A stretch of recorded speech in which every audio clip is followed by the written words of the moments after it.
Hi, it's Nikki Lowe, and welcome to the Wisdom for Working Mums podcast show. I'm your host, and for nearly 2 decades now, I've been an executive coach and leadership development consultant. And on this show, I share evidence-based insights from my coaching, leadership, and psychological expertise, and inspiring interviews that help women like you to combine your work, life, and motherhood in a more successful and sustainable way. Join me and my special guests as we delve into leadership and lifestyle topics for women, empowering you to thrive one conversation at a time. I'm so happy that you're here, and let's get on with today's episode. You can't go anywhere these days without hearing about AI, and there's an interesting theme that I'm seeing in my coaching practice. Women are often more hesitant to use AI than men. And it's not just something I'm noticing anecdotally. There's a growing evidence of a gender gap emerging in AI adoption, with women adopting it at lower rates than men. And it's not because we're anti-AI, but we're actually pro-integrity. It's because we care about doing things properly, we care about ethics, we care about accuracy, we care about impact. And if we're not sure if it's safe or aligned or right, we hesitate. And that's what I'm exploring with my guests today, Andrew Wyatt-Sames and Lucy Pitt. About 2 years ago, I attended an AI workshop that Andrew was giving. And at the time, AI was still a fairly new term. And I went in curious and quite skeptical. But I left completely mind blown. Even though I started my career in the tech industry, I'm a pretty late adopter when it comes to tech. I only just started using Uber about a year ago, I'm embarrassed to say. But what Andrew shared didn't just feel interesting, it fundamentally has changed how I work. I ended up doing an AI immersion program with Andrew and my guest Lucy, learning how to use AI to work smarter and not harder. And it is hard to quantify exactly how much those insights have saved me. But I can honestly say it's been life-changing. I've got more capacity, more headspace, and more energy for the things that really matter. So today we're diving into why women are falling behind on AI and how to use it with confidence and care, with some real practical, real-life examples you can use at both work and home. And I'm especially looking forward to this conversation because I really appreciate Andrew and Lucy's perspective.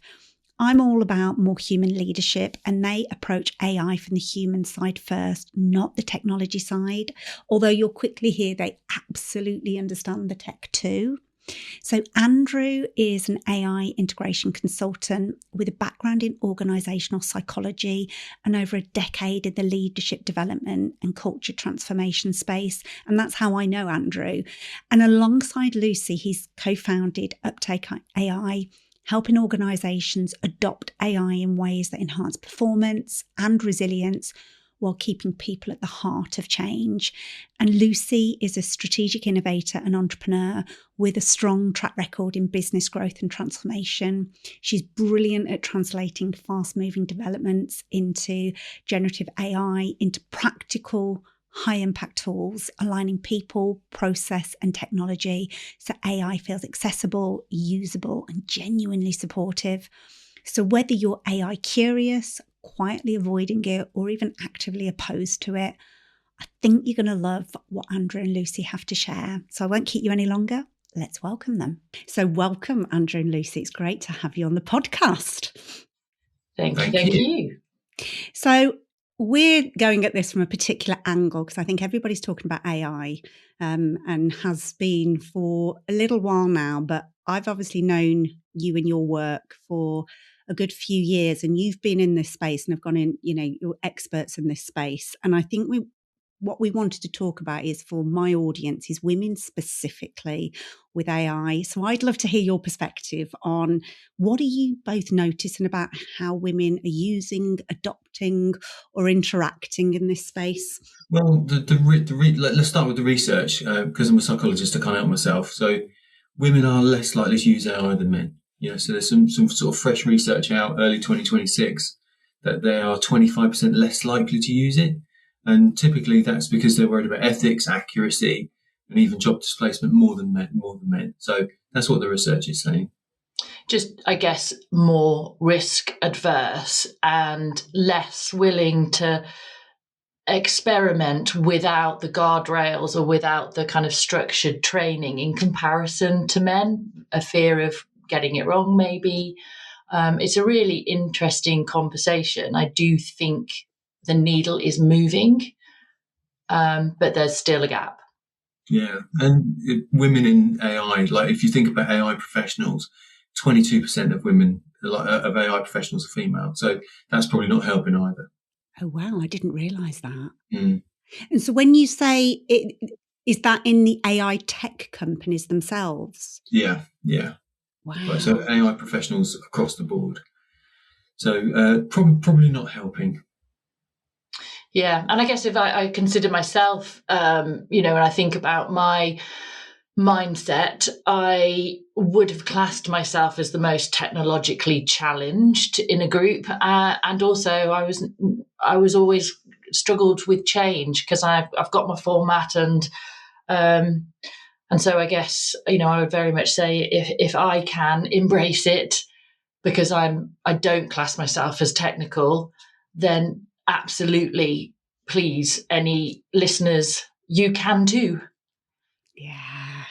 So what are the worries that you hear? You've touched on some of them at like a kind of I suppose a big picture. So you're going out there talking to organisations and engaging in these conversations. What are some of the conversations you're hearing from women? I think we've got to start with the C word, haven't we, Andrew? Yeah, so because we run immersion programs where we help people to build fluency, and it kind of helps with the fluency bit and the culture bit and the team bit and all that. And it's usually a female person who brings up the cheating word. And we noticed it really early on, and it's quite a pattern. Yeah, cheating. And it's interesting because I had that feel when I first got introduced to it through yourselves. So like, it feels like I'm almost, cheating, cutting corners, not doing a full job.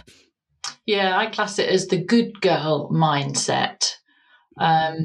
And it is present. It's always the females that talk about fear of getting it wrong and also not being seen to have done it the hard way. And I like to, just ask out of humour and curiosity, do you use a washing machine out of interest? Yeah. I don't think a car's cheating if it drives you to the shops, do you? We accept physical shortcuts and machines, but there's something about the cognitive and the effort. And I'm definitely not an expert in this space. I mean, I've done a bit of inclusion kind of work in my career as a psychologist. You trace it back to like being kids. Boys are rewarded for being the genius, girls are rewarded for being the hard worker. That plays out in adult life, and we even see that's my punt at why we see that, I think.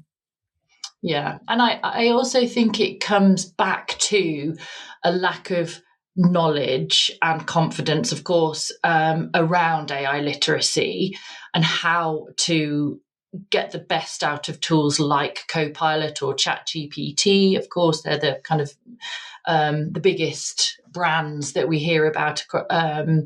But you've got Google's Gemini and Anthropic's Claude as well as the main players.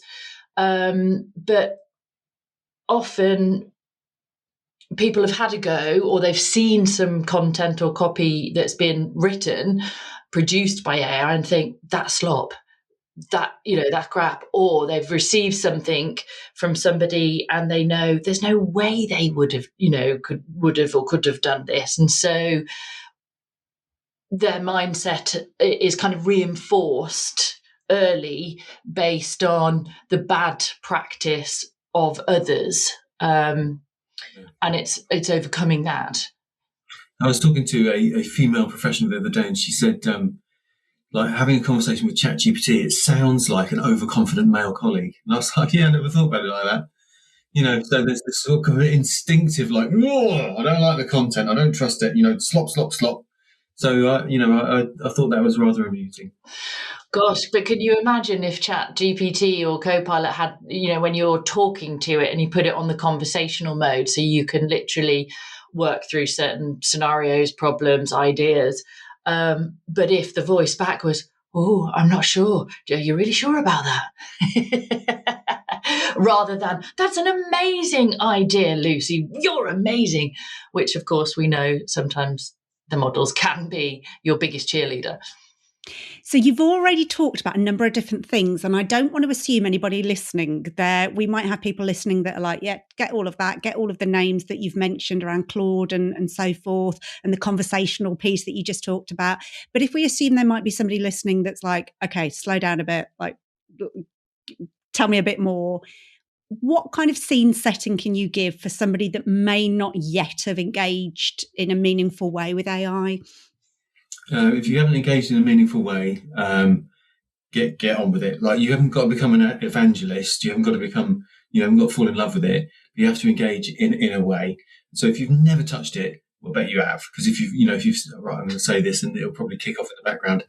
If you said, Alexa, okay, it's fine. If you use that, or if you use Siri or something, if you use something like that, you've already used it. But get on, have a go on ChatGPT. Use it for really low stakes. So things like write an email, do a sort of shopping list, or just anything. Just get going with it and just start to build a relationship with it. It's going to help a lot. Yeah, because you can sign up for a free account if you're going to experiment and trial from a kind of personal perspective before the workplace. Of course, certain organisations have got their approved tools of use. And as Andrew said, have a go, have a play. The biggest top tip we can share for people to get started, because there's a lot of fear around how do I prompt? And prompt is the term given for what I tell it, what I need. Prompt as a terminology feels and sounds a bit technical, and it also, to me, implies something really quick, which is not the case at all. The biggest tip is share the problem. What are you trying to achieve? What's the task? What do you want it to consider, to know? What's the format? The more you can share, and of course that's easier if you are talking to it versus typing, but the more you can share, the more accurate and the more it's going to understand. So the best way is, imagine you have an assistant who has every PhD known to man, Nobel Prize winning in terms of intellect, can do anything, but they know nothing about you, nothing about your projects, nothing about your file names or acronyms or how you like things, all of that. How much information and detail and direction would you need to give that person to complete the task? Yeah. And I always remember, Andrew, it still sticks with me. I first got introduced to AI through yourself. We were at an event together where you were speaking, and you stood up and you gave this really great example, which I thought brought this alive. And you were saying that your kids had got quite frustrated with you because you'd started to talk to people like they were an AI prompt. And I think you gave the example of going out for a meal before you were going to the theatre. Yeah, something like that. And it was a great example about giving context and how you did it. I don't know if you can remember and recreate that, but I thought that was totally really great. So I walked into a restaurant. This was when I was really getting super obsessed. I've eased off a little bit since then. We went into a restaurant and we were like, "Hi, there's 5 of us. We have a dog. We are going here at this point. I've noticed that your opening times are this. We would like that. We probably have 1 drink. We probably won't have a start." Kind of gave this whole contextual briefing and kind of said to the poor waiting staff, we would like a meal. We would like to leave in 47 minutes time. Is this achievable? Yes or no? And so I painted this context, objective and necessary detail thing that I do to the model. And my wife kind of looked at me and went, you sound like an absolute idiot. Because she loves to give me feedback on free vend. But I actually thought it was clear communication. I mean, a bit robotic, but I started prompting people, and that was the point at which I knew I needed to ease off a bit. But that's the key. sorry, that's the key, isn't it? It's clear communication. It's clear delegation. I got another one, Nikki. I got another one. So my car's getting sorted out, and I noticed that the dealership probably wouldn't connect the dots with another piece of work that was getting done. So I phoned up the car dealership, and I was like, "Hi, my name's Andrew. I have a car. This is the specification. It's coming in on this date. Here's the context." And I basically briefed it. And then I said to the poor soul on the end of the phone, "Could you just play that back to me so I know you understand the task?" And she was like, "Excuse me?" So I was talking to her like I do talk to a model, because that's one of our big things. Is like, when you spit out all the context in there and the objective, always say to it, before you write reams of stuff, can you just play it back to me? And I was like, "I'm really sorry, I'm in work mode. What I meant was, just want to make sure that I've communicated clearly. Is there anything else you'd like to know from me?" And then she was fine.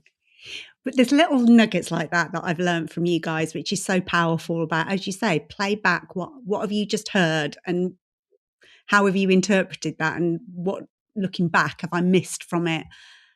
And you talked there, Lucy, about the conversational piece. So you said obviously talking to it is a lot better than typing. And like, it took me a while to realise that, actually, I can talk to it. So for somebody that may not have used that functionality, can you just, so simple, but actually it's that kind of stuff that's easy to miss. Absolutely. And it helps you to just converse more naturally. There is a little bit of, it's a polarized kind of statement to say, talk to it like it is a human colleague. Some people don't like that, and that's why we think, do continue to say your please and thank yous, because why change a habit of being nice? But it helps you to just kind of think out loud and get out the challenge, the problem, the thing that you want the assistance for. When we type, I think we type in structures, and perhaps it's slower, and obviously it does take more time. And so when I learned that if you're working off a PC, there is the button on the keypad which is Windows. It's either a diagram of Microsoft Windows or it says WIN. When you press that together with the letter H, it brings up the dictaphone of the device, not the AI tool. So you could use it if you're in Word, if you wanted to, or whatever you were on. So that's how you just talk away. And it's wonderful because you see it translate live. And then when you've finished, as Andrew's just demonstrated, sorry, you might say, "Sorry, I've just garbled on. Can you just kind of play back to me what I'm trying to do here? I just want to make sure you understand." It's funny, like we say it makes it more naturalistic, but there is an exception. So if I walk through the kitchen of my house and I hear my wife talking, I know she's talking to AI, because she sounds like a Buckingham Palace switchboard operator. She's like, "Hello, ChatGPT." She puts on this really weird posh voice. And I'm like, and she's like, "Yeah, how do you know?" I'm like, "Oh, just a guess."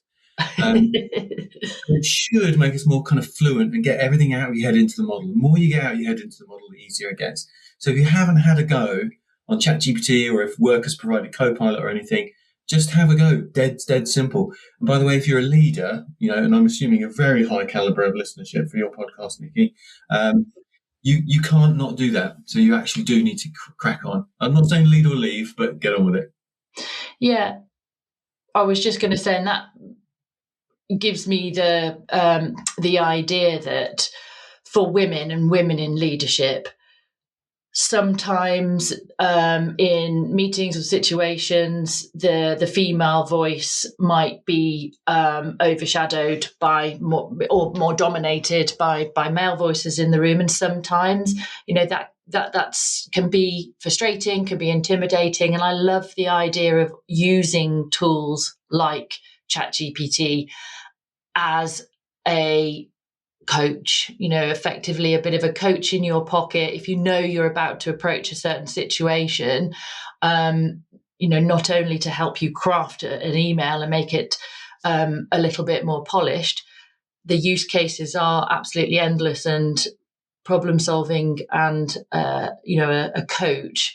I'm just about to go into a meeting, and I'm worried that my voice doesn't get across. I've got some points. Can we just kind of work through some ideas of how I could join the meeting or be more vocal, whatever it is, and you'll be amazed at what you can do. Absolutely. And I think it might be useful because you've just said, Andrew, about get on with it, because if you're not, there's an impact. Can we just talk about what that impact is? So almost highlight, because people might go, yeah, this is all great, but I'm doing fine. I don't need that AI stuff. And I'm sure there's nobody at that kind of extreme, but almost if we're being tentative with it, what's the cost of being tentative? There's one or two paradigms that get in the way for leaders, male or female. The first is the kind of, let's wait for the technology to mature, let everyone else make all the mistakes, and then I'll get on with it. And the other thing is often we get to leadership positions with a kind of red, amber, green mentality. Like, is it red? Is it amber? Is it green? I can't tolerate any ambiguity. Kill it if it's not going to deliver. So that sort of hits us if we are in an executive position. So those are the paradigms we need to tackle. So, embracing a bit of ambiguity, about AI, and moving from a kind of execution mindset to a experimentation mindset. That's what you've got to do. And so I would say that the risk of not getting involved is not twigging that you need to implement. If you are in a leadership position, you've got to start thinking about how you implement a learning culture, a culture of experimentation, a culture of inclusion. The inclusion bit, we had this great conversation with a team where this young lad was saying, I've been using ChatGPT for 2 years to cover my dyslexia. And, our advice was, don't talk about covering your dyslexia, talk about it like superpowering your dyslexia. And we facilitate that conversation with the team.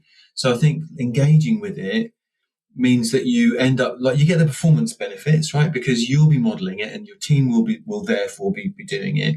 But you'll also start to dial into the cultural and capability stuff that needs to be true to really become an AI-powered organization or an AI-powered team or an AI-powered person.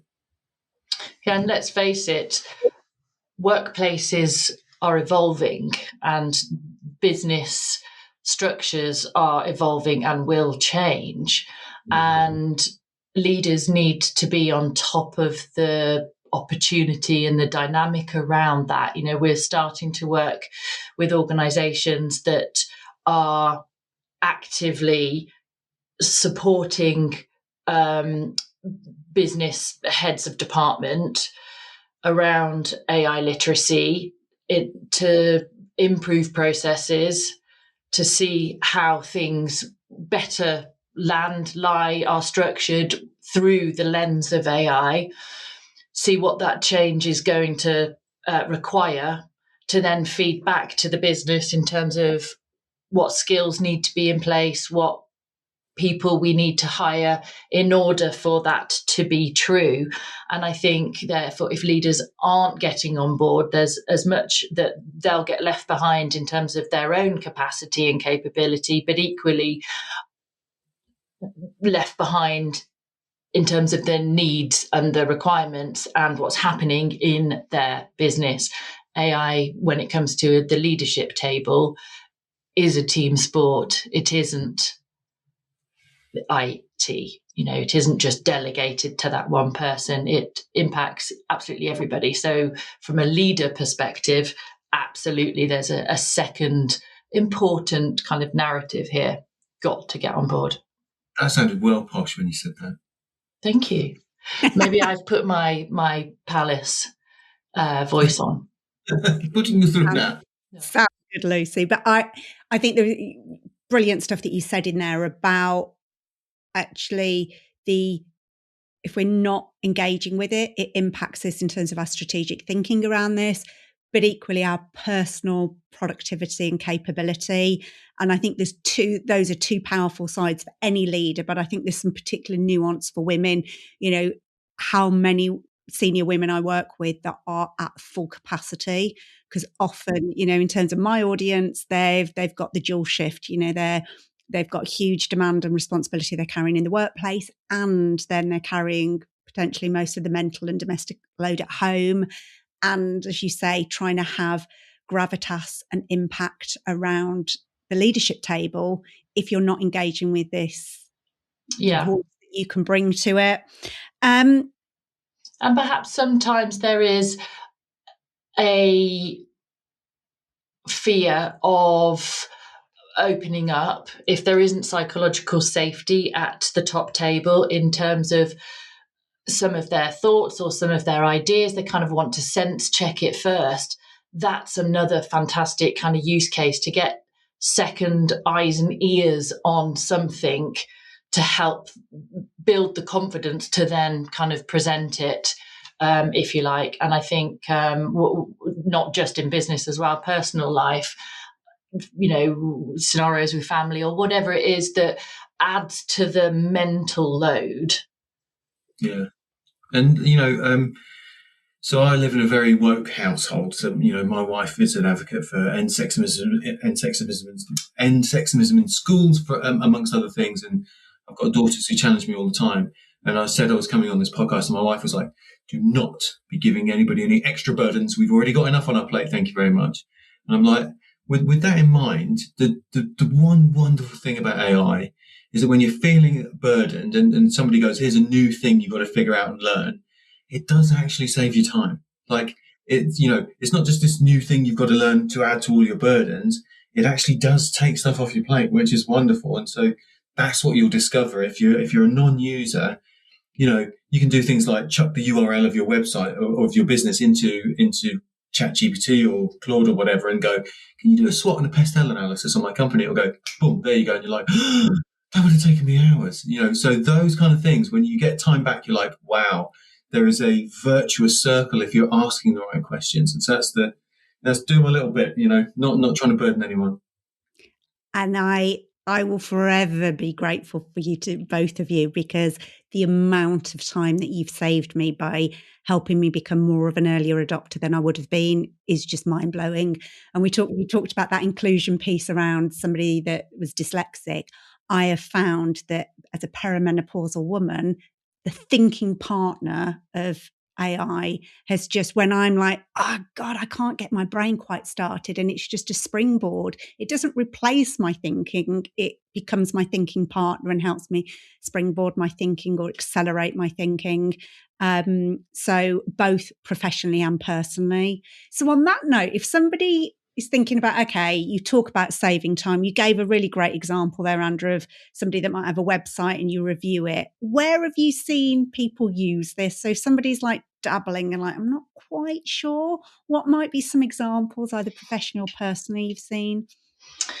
Well, personal, a use case that came up in a meeting that we were at this week, where this lady I was talking to said that she couldn't find a wedding dress that she just knew the style and type that she wanted. So she drew her own outline. She took a photo of it on ChatGPT and she said, this is the style dress I'm looking for. Some of the designers that I know do similar things are X, Y, Z. Can you find me shops in London or wherever it was that she was located that currently have dresses like this? And she said it did it, and she has her dress. I thought that was amazing. Wow. And the creativity to add into that, because I've never tried drawing anything and getting kind of AI to look at that. Yeah. And I've just noticed the improvement of image generation is absolutely phenomenal. I've been looking at the designs for my engagement ring, and some of the things that have come out are just absolutely brilliant. Occasionally it's really warped, and it actually on one of the images had a prong going into my finger. But loads of use cases. I'll list them on the personal level. I love the idea for birthday presents or Christmas presents when you're really struggling to, tell the model, I need to buy a present for my nephew. He's 15 years old. He absolutely loves golf, anything to do with golf. Could you have a look at sites, whether that's Amazon or any online shopping site based in the UK that could give me some ideas for presents up to £50, for example. I think that's a really great idea. What about you, Andrew? in our household, we always go, oh no, it's cousin so-and-so's birthday today, we totally forgot. So nip into Google Gemini image creation and say, do me a virtual birthday card. Here's a picture of the kid, put a funny little logo in there, this, that, and the other, get a lovely virtual birthday card, chuck it onto WhatsApp, breathe a sigh of relief, tell them the Amazon package is on the way. Yeah. That's a clever one. I've never thought about designing my own card in that way. Oh, yes, I did my Christmas card in the style of Bridgerton this year, which went down very well. And we've got to mention, haven't we? It's been very popular, the weekly meal planner. Yeah, this is a bugbear of mine, because Lucy and I will do big presentations to big audiences, and I'll talk about big strategic, AI, and Lucy will casually mention the meal planner, and people will come up afterwards and go, "Yeah, get lost, Andrew. Lucy, tell me about the meal planner." Like, it seems to I get people writing to me, "You've changed my life." Like the Sunday afternoon fear and, oh God, what are we going to eat this week? Has gone, and it could be as simple as taking a picture of your fridge or your cupboard to say, what can we do with this? Give me some ideas. To Andrew likes this kind of food. My daughter is intolerant here, and my husband is a fatty and likes loads, has to have big portions. We only want to be cooking for 25 minutes each night. Make sure that it's a healthy balance. Could you do me a meal plan? And it'll then literally give you ideas and a meal plan. Then you can go a step further. Great. Can you now give me a shopping list that I need for the week? And could you list it according to our location? I shop at Tesco's. And then when you understand and you've got the process once, you can then say to the model, could you give me the configuration now, because I'm going to build a GPT so I can do this every week. And they literally then just push a button, takes all of the stress out. And equally, some people have done that with their children for a bit of fun, so that the kids feel that they're kind of planning parts of the meals or what have you. But it's about removing micro frictions in life, whether that is at home or whether that's in the workplace. People think of AI and talk about innovation and how it's going to automate everything.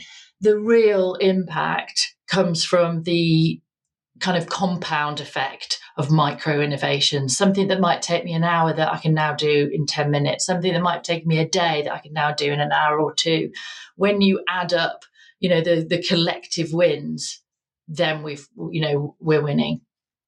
And that's what I want anybody who's listening to this to hear. If you are not engaging with it in this way, and you are feeling that, I am overwhelmed and I don't know how I'm going to get through everything that's on my professional and personal list, this is why you have to, not only does it it's helped my sanity, my well-being, but in terms of my productivity and elevating me to be more strategic in my business, because I've effectively got all of these, as you say, GPTs with like little admins, and we can come on to that if somebody's not aware of what we mean by that are working on my behalf, that are doing things for me and elevating me into a different space. Absolutely. I've got it from food, but I've also had like health tests where I've run my health tests through it and gone, what do you think based on this profile would be a good diet for me, through to, give me the 7-day plan. Everything from, just phenomenal. And I love what you were saying about the design. I had an operation at the beginning of the year, and I've been sat at home a lot, and it's dangerous to me because I'm like, don't like the design of this room anymore, or that fireplace just isn't working for me. I've not got the right like knickknacks on it. It doesn't feel in balance, but I haven't got a good design eye. Like, I don't know what I'm doing, and taking pictures and interacting with it and then saying, show me, and it'll and list where I can find these things on the internet. And I'm like, that capability has just gone through the roof. I feel sorry for kind of interior designers now, because it must be fundamentally changing their business, but being able to get that real-time feedback. And it's experiment. Sorry. There's something in your approach, Nikki, which I'm always looking for, which is that I wonder if it could do that. I wonder if it could do that. And so if you're constantly asking that question, you get really incredible returns from it, just by being curious. And the fact you had an operation meant you had time to reflect and think, and that's the stuff. that's the stuff that gets you the goodness. It's that time to not getting operations, obviously, but having time to step back and think about things and work and your environment and stuff like that. That's where you get the goodness. But it's also the learning from experimenting and having play, because you realize you've taken a photo of your fireplace and it's come up with some creative suggestions. It's also come up with some lists of where you could buy those things. As Andrew was saying, that kind of open mind of, I wonder if that learning from that is, oh, actually, I need to redesign the shop outfit, or I need to have a look at what ideas we could do to make this area of the business more appealing or more safe or whatever it is. I wonder if I take a picture of that, it's got some ideas around that. And that's where naturally more and more use cases that are relevant to you come about. Yeah. And it's things like the cognitive load. I'll give you another example. I was writing a sympathy card for friends of ours that have just lost. My friend's just lost her mother-in-law. Never met her, but they're a family that we're really good friends with. And so I wanted to send a card, and I was sitting going, how do I write a message that's appropriate for them as a family that we know really well, but I never knew the person? And I would have spent time agonizing over that, because that's really important to get the right message for it to land. So we talk about it takes away the humanness, but for me it was like, no, I want to land this in a really human and appropriate way. And I would have spent a lot of time overthinking that, and I kind of put that into ChatGTP, and it gave me like 4 options. I was like, well, I like a bit of that and a bit of that, and it cut the time down. So for me, I am aware that people go, oh yeah, but we're becoming robots and they're going to take over the world. And I think there is we're not kind of doing the toxic positivity, everything in AI is just perfect and don't worry about that. But there is this, it's not, for me, it's not taking away my humanness. And you've sort of, when I was prepping for this, I was kind of thinking, right, don't burden people. But, is it possible to use AI to help with that sort of thing? And you've nudged me into thinking about, the way women communicate, because the evidence suggests that women can sometimes, or female people can sometimes use kind of hedging language or strategic softening in their communications. And you can, and so I worked in HR and I know this, right? You write a mass email to 100 managers going, give me the stuff. And if it's more assertive, you get more stuff, so that actually helps you. There's less chasing. So one idea might be to sort of like take your writing, your email request or whatever you're about to send, drop it into the model, Copilot, or whatever, and say, can you audit this for strategic softening and for hedging language, and give me some feedback, and then perhaps even rewrite it for me. So it's a combination of human and AI, and hopefully little ideas like that will actually start to chip away at the workplace burden as well. And I often get a lot of my clients to do that. Actually, exactly what you've said. Yeah, let's run it through, play around with being more assertive, less professional, more like just experiment, and it expands your flexibility in language. Because you're absolutely right. Those minimizers, or I just want a little bit of your time, or sorry to bother you. Can I just, they slip in without our conscious awareness, and having that thinking partner that goes, hang on a second, that's okay, but it could have this impact. What about? And you can start to experiment and expand your capability in that area. And you can extend that, right? So you can take a transcript of a one-to-one meeting, or a team meeting, and analyze it for interruptions, and then put it in front of the team and say, "Oh, I've analyzed our team meeting, by the way, folks, and looks like there's some interruption patterns." So you're not going, "You're a sexist because you're interrupting the females." You're just going, "I've just done this piece of analysis because I was worried about interruptions, and here it is." And you can put it in front of the team. So there's loads of things you can do to start to chip away at that burden without creating a new burden. So, there are millions of different ways, isn't there? And I think the if anybody's listening to this, the overriding piece is just start experimenting with it, and don't limit the areas in which you can experiment with it. However, a big concern of people's is like ethics, confidentiality. What can you tell somebody that is like, actually, I want to do this with care and consideration, but I want to feel confident in what data I can put into it? Good question. Yeah, and I guess it comes down to the use cases. So if we're talking about using it within an organisation, then it does need to comply and abide with the organisation's kind of policy and ruling around that. Many have got that in place, although a lot don't. But each model, whether that's ChatGPT or Copilot, do have the functionality within data controls to be able to turn the model off for training, which gives you a level of security in terms of what I'm doing in my account doesn't go out to the world to kind of train the large language model.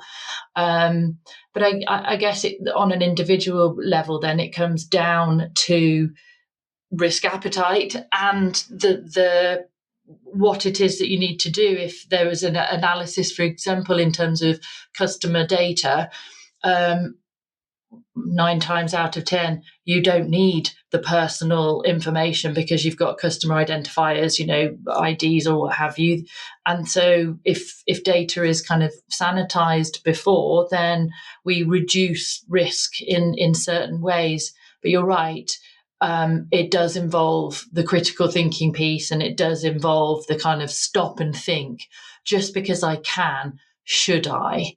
And that comes down to an element of kind of moral compass, as well as then guidance from the organisation in terms of what can I do, what can't I do. And if it's your personal account, then again, that comes down to your sense and level of ethical and your ethical stance. So a couple of mantras, is don't chuck your sensitive data into a public model. And a good way of thinking about that is if you wouldn't leave it printed out on the bus seat, don't put it in. And if you don't understand your company policy on what data you should be putting in or not, go and find out. And if you and keep asking until someone gives you the answer, because if you're not sure, it's going to inhibit your performance. So find out where the data goes and just be constantly critical, like Lucy's saying. It's a new AI model, or there's a little connector, some sort of widget that somebody over in Portugal's written. If I use that, what does that mean in terms of where the data is going? So just like protect it. If you wouldn't leave it on a bus, don't chuck it in. Yeah. And one of the things that I think you said to me very early on, Andrew, when I did your immersion, because I think we all came into that immersion, didn't we? I think we were one of the first groups that worked with you, and we were all like, oh, but data integrity. And you were like, well, how do you work with, like, it's got the same set, a lot of these have got the same setup as like Outlook, or the same kind of security provision behind the scenes. You probably would explain it far better than I can. Well, there's this weird paradox, right, or tension where people go, don't put any data in. And then on the other hand, they go, you can't trust anything it says. So I always sort of think like the secret formula for Coca-Cola, if I chuck that into ChatGPT, is somebody going to go, that is the secret formula? That's the sort of the weirdness of it. But yeah, there's a public narrative about ChatGPT, and there are sort of horror stories where somebody in XYZ computer company put their code in and their IP got squidged out. And, I don't know anyone who's actually had any real horror stories. We've been in the game for a couple of years. The controls are usually decent. And if you look at ChatGPT, it's like geeky for a second, SOC 2 compliant, GDPR compliant. So basically it complies with the same stuff that LinkedIn does or Salesforce does. It's just there's this public narrative about the horror stories about it. But do the work, do the research. If you're going to use a model, make sure you know how it works. But ultimately they're cloud-based products, just like Microsoft is, and the things that go up into SharePoint. So there's an element of comfort and security in we've turned the model off for training, but the majority of setups that we have anywhere that are cloud-based have the ability to be hacked. So there is little difference in a way from what we already do to now what we want to, do with the likes of ChatGPT. But Andrew's right, the scaremongery is there, and it's often on the back of competition and their kind of race to get to who knows what and where, but one wants to obviously dig the other. But it is an important thing and bottom line is stop and think, do I need to for the outcome that I want? And also, like, beware. Like, these models are incredibly good at triangulating. So if you chuck in one spreadsheet with a bunch of stuff on it, and then later down the road you chuck in another spreadsheet and you've sort of sanitized it and cleaned it all up, the models are brilliant at connecting the dots. So you've got to think kind of systemically and really, really carefully. Minimum viable data. Always be thinking, what's the minimum viable stuff I could put in to get the sense out of the model? Think like that and you'll be fine. Yeah, See you in court. That's a really good one. I was going to ask, yeah. So if somebody's thinking about engaging with different tools, some of this might be driven by what does your organisation say? As you say, it might be Copilot because they're Microsoft users. But for general guidance, is there a guidance that this tool is better for this, or is it personal preference? The way I think about this is like when I was a kid, I used to go to slot machine fairground type places, and there was this game which was like a mechanical horse race, and you put a coin in, and you'd watch these metal horses that sort of edging in front of each other. That's what they're like. You know, Claude, Gemini, ChatGPT, Copilot. There's sort of 5 big ones. They all kind of edge in front of each other from time to time. And our take on that question is just pick one and go deep with it and keep abreast of the others. Like have one paid account with maybe ChatGPT or Claude or Gemini, whichever, if you get to choose, that is. But just flirt with the others and have free accounts. And you'll always just keep an eye on what they're doing. Sort of think like T-shaped or 80-20, that sort of thing. That really works for us. And I think just to add to that, ChatGPT has the most best all-round functionality. So if there was one that I would put to the top, it's ChatGPT. However, Google's Gemini is better at image creation. However, Anthropic's Claude has got phenomenal at data building and data analysis. So there is also an element of what's the primary kind of use case. If it's an all-rounder, then it's ChatGPT for me. And I would describe myself as very AI fluent, right? So I kind of love all the models, and I think they've got different personalities and different uses. For me, it's worth £100 a month to have 5 subscriptions because of the productivity benefit that I get.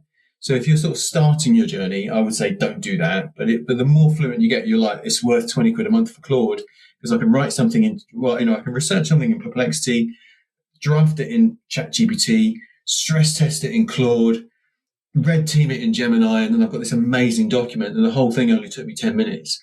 But it takes a while to get there. And so I would say go 80-20 until you're ready, and then start to bolt on some paid subscriptions.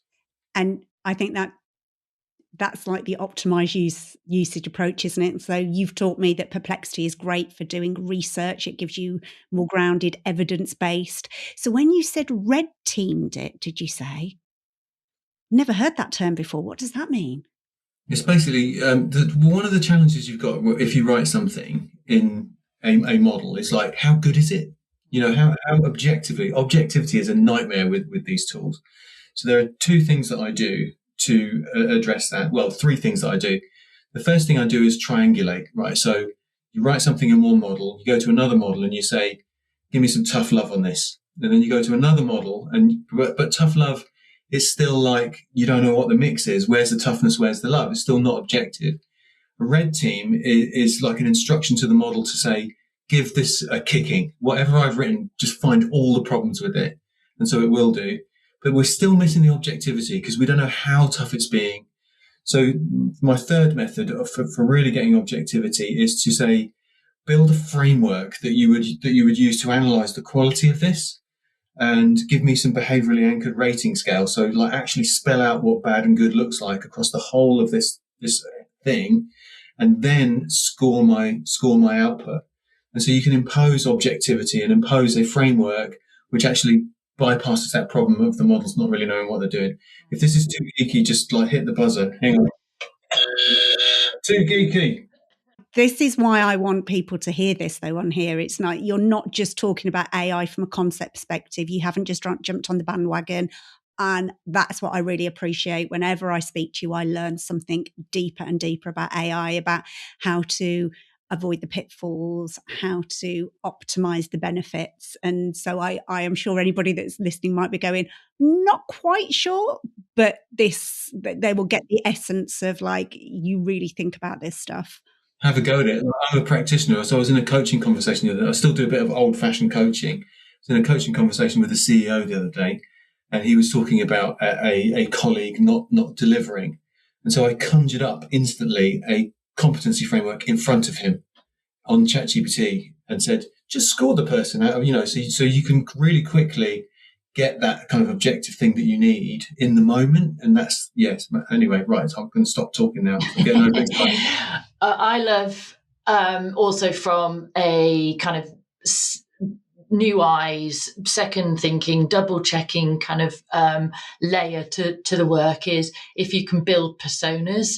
And I do know across various different clients that we've come across, individuals that have then gone on and built a GPT or an agent that is to kind of behave in the way of their boss, for example. So then when they've written something, they put it through this GPT to say, what would Bob think about this? How could I get it so that he, approves it or whatever it might be. And so again, with what Andrew was just saying, putting your piece of work through various different models to kind of quality control it, sense check it, kind of kick the tires. Another layer is to build a kind of synthetic advisory board or your executive board. There are nuances that need to be considered for that to be successful and for that to work appropriately. But it can be a really good way to get different perspectives and feedback on what you're doing. Love that. And can we just quickly share then? I'm conscious of time, but I think this specific GPT thing, one, it has like revolutionized how I do my work. But I wouldn't have been aware with it if I hadn't have heard it from you. So I would have just been using the generic chat GPT. I probably wouldn't have had the paid version and known that even that functionality existed. So would you mind just like in layman's terms explaining what it means to build a specific GPT? I'll have a crack. So a GPT is almost like storing a really good prompt. So if you do something on a regular basis, like preparing for a team meeting or writing sort of strategic communications or, whatever it is you do, if you find yourself repeating that action a lot and reprompting it, then my advice is to build a GPT. And you can do that by saying, could you just capture everything we've done in this chat and write it out as one long prompt? And then what you can do in ChatGPT or in Google, it's called a gem. There's always a name for it. There's a little thing where you can build a widget where you basically store a prompt for long-term use. And every time you open that widget, you know how it's going to behave. So if it's a strategic communications widget, it will go, I need to address this audience. I need to use this tone of voice. I need to include It's like these a set of instructions. This is what I do. And the do's and don'ts. So as Andrew says, you don't have to keep repeating yourself when you go back into ChatGPT to go, I now want to write an email and I need this and I need it. Or it knows that is its remit and its task. And so that's where you can build GPTs. Here's one for my email assistant. Here's one for my report writing. Here's a proposal writer, because it has a process and it's the guardrails in which and the rules in which it adheres to. Think of it like a colleague who is an expert in a domain and a process, right? That's the way. And when you get fancy with this, you can have a chain of them. So you can be in a chat in ChatGPT and you can go, strategic thinker, in you come. Oh, here's my problem. What's your thinking? And you go, thanks, go. Email writer, how do I write this up? Brilliant. Now, persona, come in and tell me how this is going to land. Brilliant. And so you can just Imagine like having this limitless group of employees outside your office and you just call them in one at a time to work on a project and then say, be gone and bring the next one in. That's how we use them. Brilliant. And also what I didn't know until you taught me is you can load documents in there. So I've got like, when I'm writing the podcast notes for this podcast, for example, I've got my podcast GPT, and it's got my brand voice, my brand tone, the guidelines. You can load that all in. And so it's got that stored in its memory. So it's using that as its reference point. And as you say, it just shortcuts everything. So I am sure people listening will go, oh my God, we need to know more about what you do and how we can learn more from you. Can you explain a bit about how your business works, what the services you offer, and also what's the services you don't offer? Because we're talking to individuals here, and I know you've got particular ways in which you work. Yeah. Sadly, we don't support individuals per se. Unless you're CEO and you get money, and then we will. We mostly support teams and organisations. We run executive workshops and leadership workshops, HR and people team workshops to get them on a certain point of AI literacy, but to get them aligned on what it is, what it isn't, what it means to the organisation, what are the priorities. And ultimately, AI is not a separate strategy. It's not a standalone thread. It impacts and has the opportunity to support every area of the business, which is why we, say it is a team sport. And so we need to generate that alignment. We need an organisational stance. We need a responsible use framework for our do's and don'ts and our stop and thinks.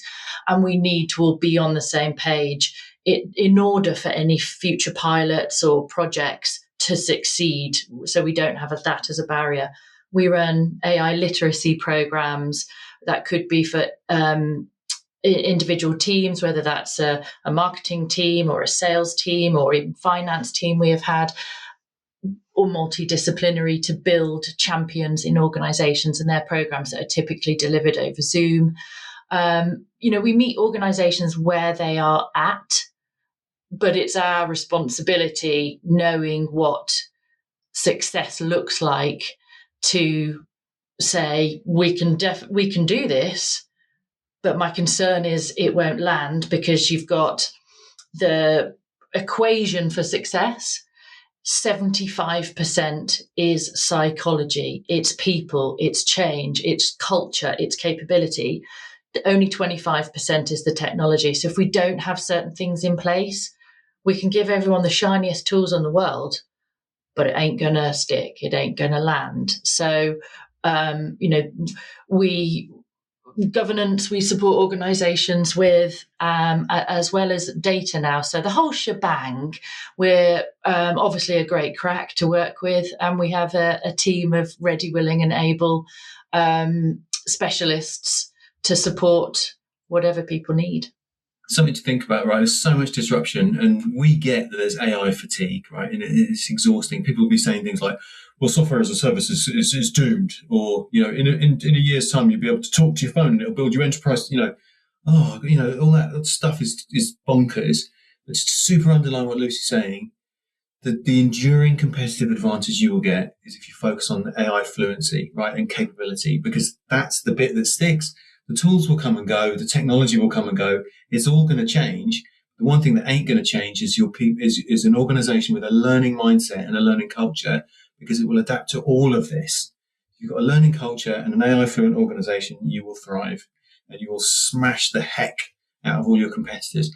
We got through the whole thing without swearing, by the way. I just want to point that out. I think I might have had a little blip, but it's difficult because organisations sometimes approach us and they've already run some pilots, or they've had company X come in and run some workshops.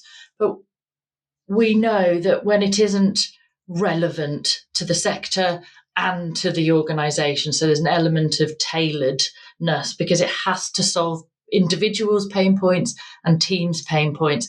Unfortunately, we know it doesn't land, and we'll go into an organisation 6 months later from the distribution of Copilot, and we'll go, "How are you getting on?" And there could be 100 people or so in a room, and we'll run a live Menti, and we'll get 12%, where's the on button? We'll get 20% saying, oh, I have to keep remembering to try it. And we'll get 50% saying, I use it a bit like Google. 75% of organizations have tools that are adding near to zero value. My favourite one at the moment is like the UK government's going, we're going to do free AI training by 2030. You can just imagine, leaders going, oh, I can breathe a sigh of relief. I've got 4 years to wait now. I don't have to do anything for 4 years. And we're like, come on, the competitive advantage is insane. Just train your people up. They'll get like a day a week back. Get on with it. And they're like, no, I'm going to wait and see what the government does. And then, oh dear. Yeah, I'll wait to see what the government does. But in the meantime, IT are doing loads of agent stuff. So we're doing AI. We're doing it. We've done it. We've done AI. It's all done. We can go to bed and sleep well at night. Yeah, it's all done. And so where would you point people to? What's your website? And I'll put this all in the show notes. So we are uptakeai.co.uk. We do also have an online learning platform to support larger organisations. We've worked with organisations and teams from 10 up to an organisation that has 50,000 or something like that crazy globally. And this was developed. It's not about the platform. It's not about the technology or anything like that. It's our content, our framework, our approach to learning with AI. All the magic from our immersion programs. We studied how people learn and we've designed it with that in mind. It's not AI powered learning. It's not like an AI person going, oh, let's do this, do that. It's like classic, learning, e-learning, but it bottles the magic and it's sympathetic to the brain. It's like brain friendly AI learning. Yeah. And that, I guess, to give people a flexible way, but a reliable and safe way to train their people when they, can't afford to put everybody through an immersion program because, it is costly. Because guess what? Becoming AI literate doesn't happen in a free workshop. It's a really overused word, isn't it? Journey, but it is a journey because you win on some stuff initially and then you get really frustrated on other things. You need to come back and learn from others and experiment and keep trying, and the penny kind of drops gradually, and that's where success lies. So yes, multiple different ways. uptakeai.co.uk. Obviously we're on LinkedIn, and happy to have conversations, and if we're a fit, great. If we're not, equally great. And if you're not a leader and you ain't got no money, still follow us on LinkedIn because we give away loads of ideas as well. We do. Yeah. We do.